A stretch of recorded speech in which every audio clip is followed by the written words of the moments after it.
determinação de ficar em casa por causa da pandemia do novo coronavírus, muitos brasileiros mudaram seus hábitos. A internet tem sido uma companheira de todas as horas, seja para se comunicar com amigos e familiares, trabalhar, fazer compras ou consultas médicas e psicológicas. Mas será que nossos dados estão seguros? Será que as garantias constitucionais estão sendo respeitadas? É o que vamos falar no artigo 5º de hoje. A nossa Constituição garante que todos são iguais perante a lei e determina a inviolabilidade da intimidade, da vida privada, da honra e da imagem das pessoas, assegurando indenização em caso de dano material ou moral decorrente da violação deste direito. E como colocar em prática esta proteção dos nossos dados e da nossa imagem? Sobre isso, eu converso via Skype com o advogado Fernando Pérez, especialista em direito digital de Londrina, e com o advogado Flávio Matos, especialista em compliance e privacidade de dados do Rio de Janeiro. Muito obrigada pela participação de vocês. Doutor Fernando, a Constituição fala na proteção da nossa honra, da nossa imagem, da nossa vida privada. Na prática, o que isso significa? Apesar de nós termos, de fato, na Constituição, uma proteção, da nossa privacidade, de um certo modo, essa proteção ela não é absoluta, por diversos motivos. Primeiro, nós mesmos, por muitas vezes, acabamos por dispor de informações pessoais nossas, mesmo que não seja de forma intencional, ou seja, pelo simples uso de um equipamento eletrônico, de um uso de um aplicativo, por exemplo, nós acabamos, de forma indireta, fornecendo dados a terceiros, assim como, para garantia, para segurança, seja particular, seja segurança de um grupo de pessoas e principalmente da sociedade, essa privacidade ela não é absoluta, ou seja, ela pode ser disposta, por exemplo, mediante uma ordem judicial, uma quebra de sigilo, uma interceptação de dados. Mas é muito importante que todos esses princípios, eles norteiem sempre todas as nossas ações, seja as nossas ações particulares do dia a dia, as ações do poder público, as ações da justiça, inclusive no momento de se criar uma lei que seja direta ou indiretamente ligada com a proteção da privacidade, nossa honra, proteção da imagem, da intimidade, que esses princípios eles sejam observados. Pois é, doutor Flávio, e a gente usando cada vez mais a internet, como é que a gente deve se portar aí para a gente se proteger? O próprio cidadão, na realidade, quando ele se comporta, ele tem que ter o próprio cuidado em como ele vai interagir nesse campo vasto que é a internet. Fazendo aqui uma analogia, quando a gente sai na rua, no bem público, rua, a gente também acaba tomando todas as cautelas e todos os cuidados, para a gente, eventualmente, não ser assaltado, a gente não ser atropelado. E nesse espaço virtual, a gente também tem que ter todo esse tipo de cautela, esse tipo de preocupação, porque isso realmente hoje se torna uma preocupação muito relevante, até por ataques cibernéticos, até por uso indevido desses dados, e é exatamente nessa realidade que a Constituição e essa nova legislação, ela procura, de alguma forma, proteger e trazer esses cuidados à tona para o cidadão. O senhor falou aí da nova legislação. Para resguardar as nossas informações, seja de golpes ou da comercialização indevida, foi criada a Lei Geral de Proteção de Dados. Ela é fruto de um amplo debate com a sociedade de forma geral. Vamos conferir. O consumidor vai comprar um remédio na farmácia e ouve essa pergunta: qual seu CPF? É a senha para o cliente ganhar o desconto com o cadastro que ele já tinha feito na farmácia. Aqui aparecem todos os dados, o seu nome, o seu endereço e o seu telefone. Empresas e órgãos públicos vão ser obrigados a proteger os dados dos cidadãos. Agora, por que é importante proteger os nossos dados?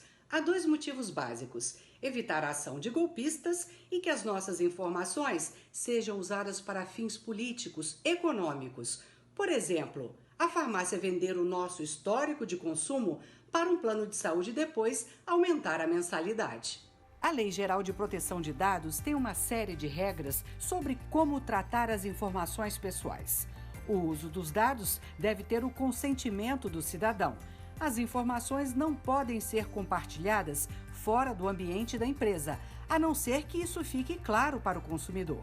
O cidadão tem direito de acesso às informações sobre ele, bem como de pedir a eliminação dos dados. Quem não cumprir as regras está sujeito a várias penalidades. A Lei Geral de Proteção de Dados prevê algumas sanções que variam desde uma simples advertência até a imposição de multa de 2% do valor do faturamento da empresa, podendo chegar a 50 milhões de reais. E além dessas sanções, é possível também a responsabilização das empresas, de qualquer operador de dado pessoal no Brasil, pelos danos causados, sejam morais, patrimoniais, coletivos ou individuais, em qualquer relação. Doutor Fernando, a adaptação para a entrada em vigor dessa lei exige praticamente uma revolução tecnológica aí nas empresas, não é mesmo? Todos aqueles que fazem o tratamento de dados, de fato, devem se adequar à lei de acordo com a LGPD. E essa adequação, ela não é só uma adequação formal, uma adequação de documentos, de contratos, mas procedimentos, sistemas, softwares, o modus operandi, ou seja, como que uma empresa, como que aquele profissional, ele desenvolve suas atividades de aquisição de informações. Por exemplo, uma das garantias, né, que é disposta, um dos pontos que é previsto na LGPD é o direito para que todo usuário tenha os seus dados excluídos mediante sua solicitação. Então, não basta eu ter um documento bem desenvolvido, né, garantindo esses pontos, esses direitos para o usuário a quem eu acesso as informações, se lá o meu site, o meu sistema, o meu software, se o funcionário da empresa não estiver preparado para efetivamente agir com esses procedimentos. Então, é uma adequação de fato necessária, existe uma cultura de segurança de dados que deve ser construída, que deve ser desenvolvida. E nós, usuários, precisamos conhecer também a legislação para que a gente saiba quais são os nossos direitos para poder, então, exigir, né, de todas as pessoas. Ou seja, é muito importante que os dois lados passem por essa adequação.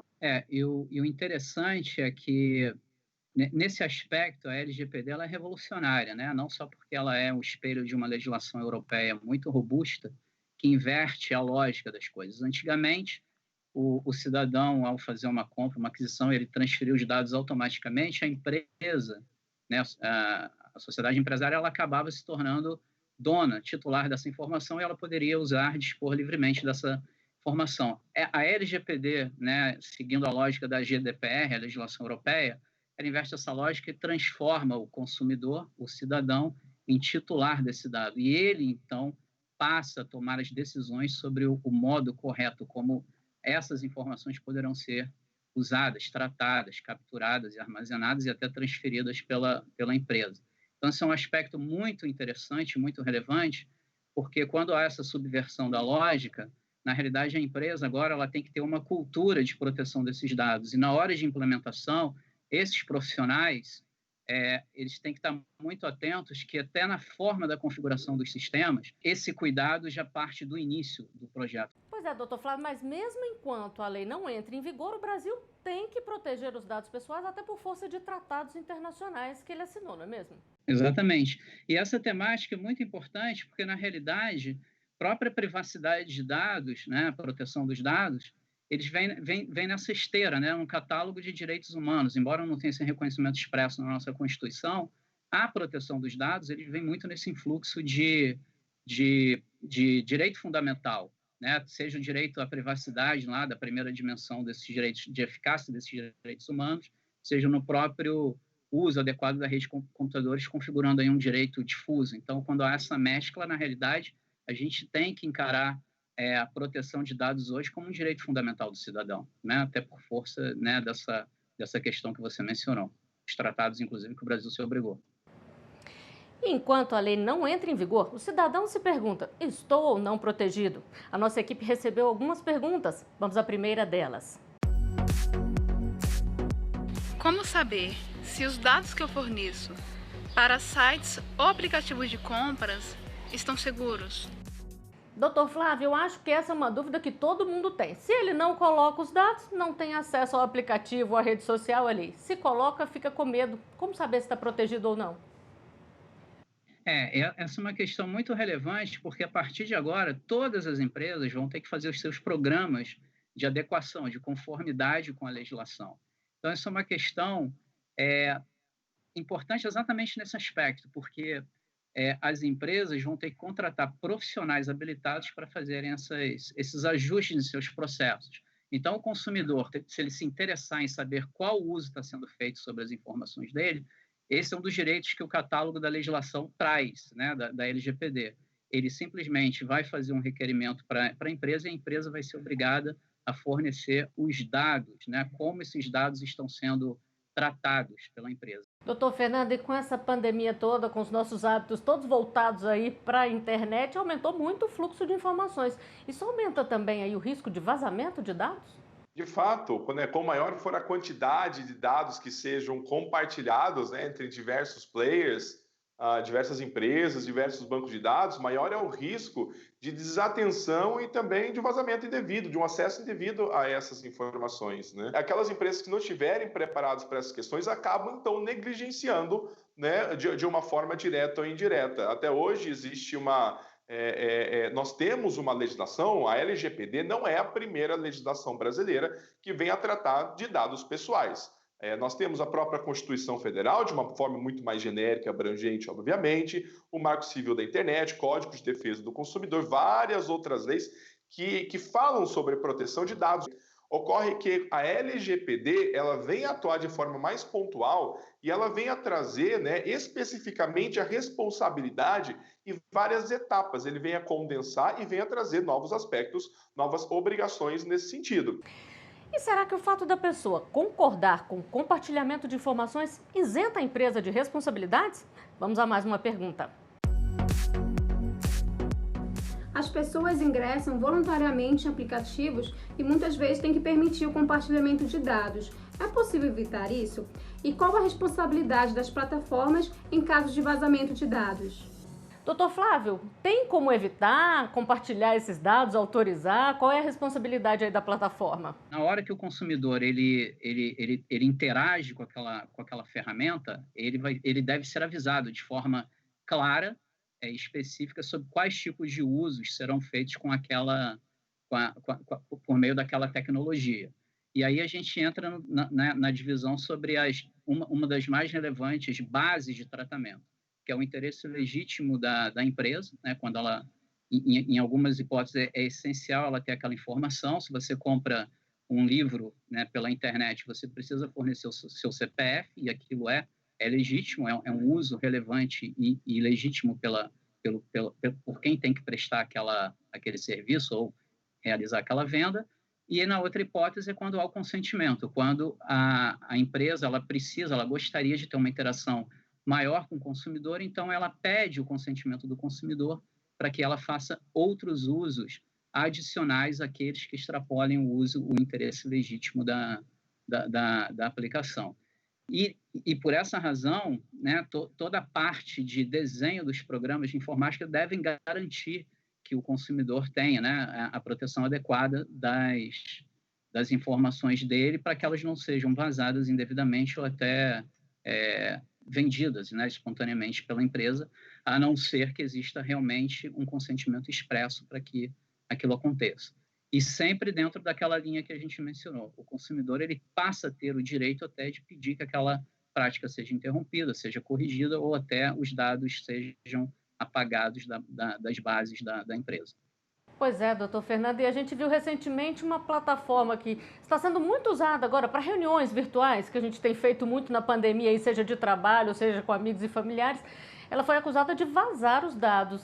Que tipo de cuidado as pessoas devem ter antes de usar esse tipo de plataforma? A partir do momento que nós fazemos um cadastro, por exemplo, em uma rede social, né, numa loja virtual, em qualquer que seja o banco de dados na internet, não há como ter um controle efetivo, um controle absoluto sobre como esses dados eles serão utilizados. E cabe muito a nós, na hora de fornecer algum tipo de informação na internet, filtrar, saber o que passar e saber o que não passar. Por muitas vezes, né, medidas simples de segurança acabam colaborando para que a gente tenha, então, um nível maior de segurança. Não é uma segurança absoluta, porque nada é 100% seguro. E existem algumas medidas, como, por exemplo, o sistema de dupla autenticação, dupla verificação, que nós podemos utilizar em sites, redes sociais, que trata-se de uma segunda senha, uma senha temporária que é enviada para o nosso celular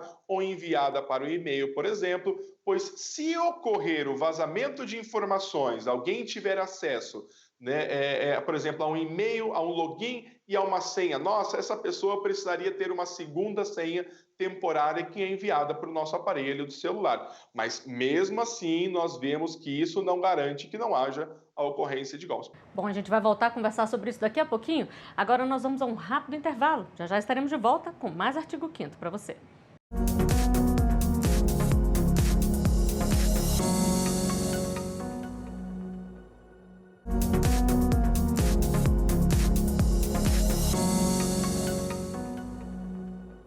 O Artigo 5º está de volta. No programa de hoje a gente fala sobre proteção de dados. Sobre este tema eu converso via Skype com o advogado Flávio Matos, especialista em compliance e privacidade de dados, e com o advogado Fernando Pérez, especialista em direito digital. E outra dúvida muito comum é a seguinte: o que é feito com os dados que a gente fornece? Vamos conferir mais uma pergunta. Como assegurar que os dados que a gente fornece sejam usados exclusivamente para os fins que justificam a coleta? Doutor Flávio, tem como a gente assegurar isso? O que pode ser feito se, por exemplo, os nossos dados são comercializados, que a gente sabe que acontece também? O novo arcabouço legislativo, a LGPD, ela veio a tratar de proteções específicas para que esse tipo de situação não ocorra. Entre eles, quando a Agência Nacional de Proteção de Dados já estiver funcionando adequadamente, ela vai ter um poder de sanção muito grande, em que ela poderá, em auditorias, verificando que essa situação acontece, ela aplicará multas, né, que podem variar de 2% do faturamento, limitados a 50 milhões de reais, e até, eventualmente, pedir suspensão de bancos de dados por quem acabe não respeitando as normas, né, da lei. Isso não quer dizer também que o arcabouço legislativo existente já não proteja o consumidor, o titular dos dados, contra esse tipo de situação. O próprio Código de Defesa do Consumidor, a Constituição, o Marco Civil da Internet, de alguma maneira, eles já protegem, já trazem essa eficácia para nós, cidadãos. Agora, doutor Fernando, uma coisa muito comum também que chega a assustar é a gente fazer uma pesquisa na internet de um determinado produto. Passou um pouquinho, tudo que a gente abre, todo o site parece estar oferecendo aquele produto ali. Como é que isso acontece? Parece que a gente está sendo fiscalizado, né?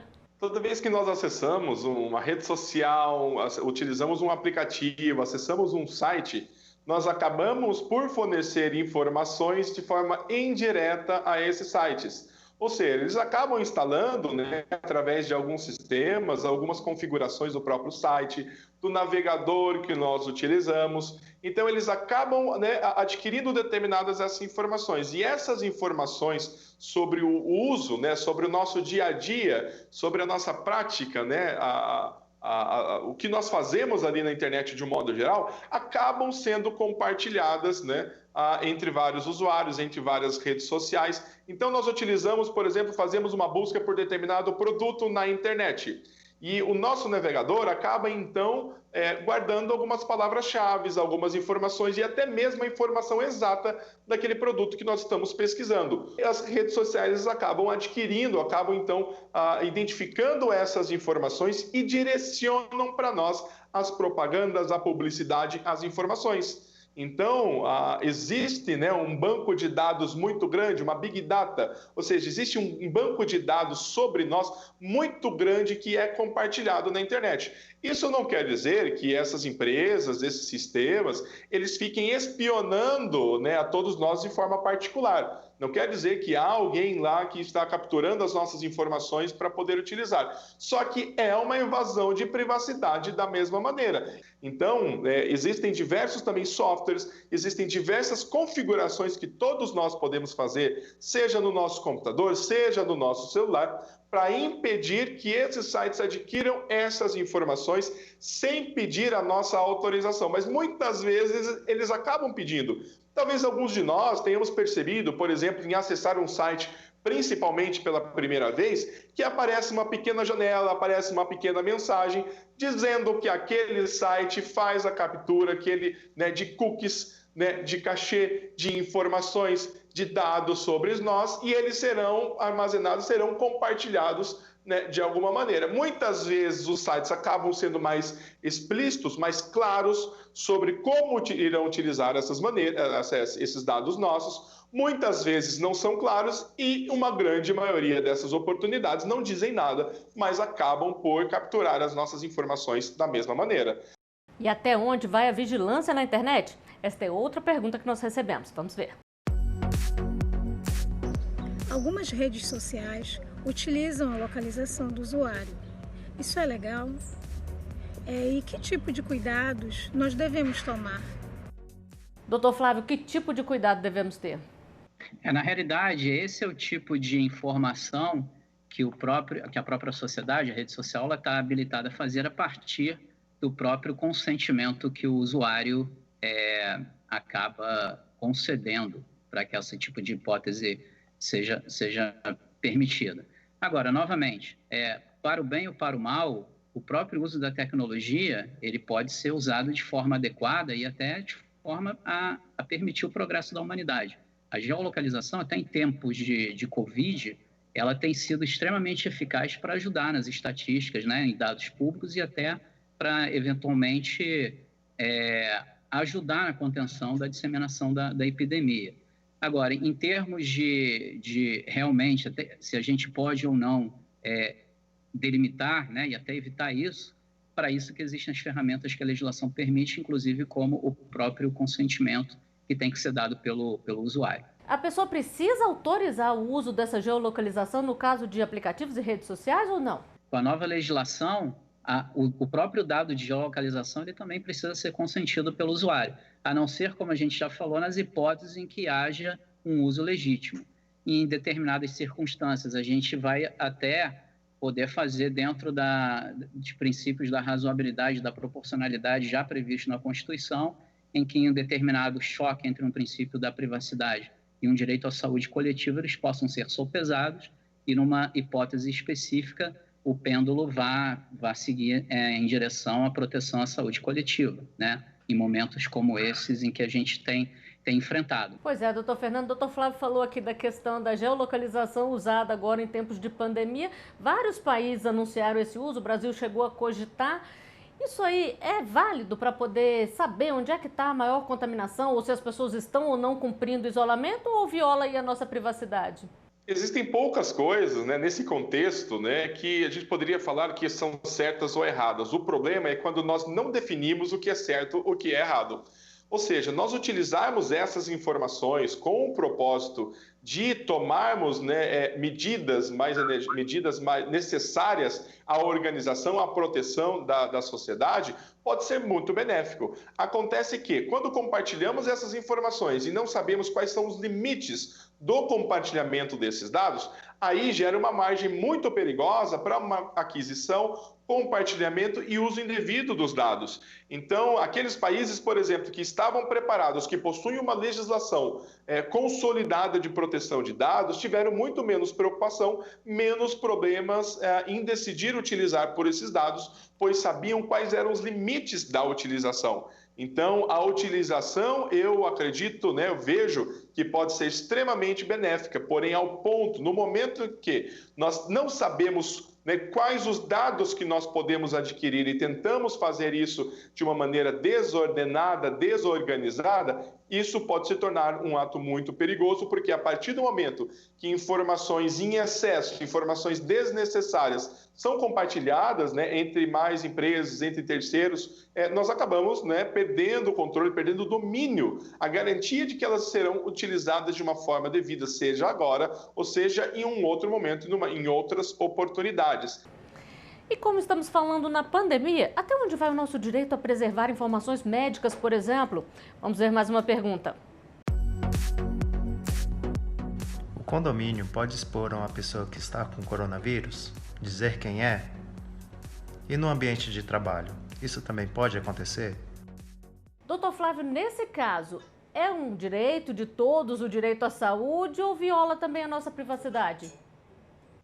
Em linhas gerais, como a gente falou, se não houver um uso legítimo, um uso razoável daquela informação e com a proteção, e aí não só da LGPD, mas como da própria Constituição, ninguém pode ser constrangido indevidamente. Então, em linhas gerais, se houver uma forma mais adequada de passar essa informação sem você expor o indivíduo, é óbvio que a gente tem que optar pelo meio em que não haverá essa exposição. Então, a gente pode, dentro de um ambiente de uma empresa, por exemplo, tomar as cautelas, as medidas para que nenhum empregado seja exposto ao ponto de ter o seu nome revelado. Existem muitas maneiras de você criar uma situação em que a exposição de um indivíduo não ocorra. Então, respondendo a sua pergunta específica, a priori, você simplesmente divulgar que uma pessoa é portador da epidemia específica, da doença específica, isso realmente violaria os dados de privacidade e de individualidade da pessoa. Na prática, existem formas de se passar a mensagem sem que alguém seja constrangido dessa maneira. Pois é, doutor Fernando, a lei que estabeleceu medidas a serem tomadas durante a pandemia, ela determinou que é obrigatório o compartilhamento de informações essenciais à identificação de pessoas que estejam com o coronavírus, entre administração pública federal, estadual, municipal e distrital. Mas como fazer isso sem violar a nossa privacidade? Dados pessoais, dados da pessoa natural, informações que levem à identificação da pessoa natural não podem ser compartilhados de forma pública, a não ser para questões extremamente específicas para controle da saúde e controle da pandemia em si. Ou seja, o que é mais importante nesse momento é entender números, estatísticas, informações, locais, práticas, costumes, o cotidiano, para que se entendam, para que se criem formas de prevenção e combate. O nome de uma pessoa é irrelevante nesse contexto, ou seja, saber qual que é o nome da pessoa, qual que é o nome dos seus familiares, é um contexto irrelevante. Saber a idade, saber se ela fica dentro de casa, saber se ela trabalha, saber qual é a sua prática, são informações, por outro lado, que são relevantes.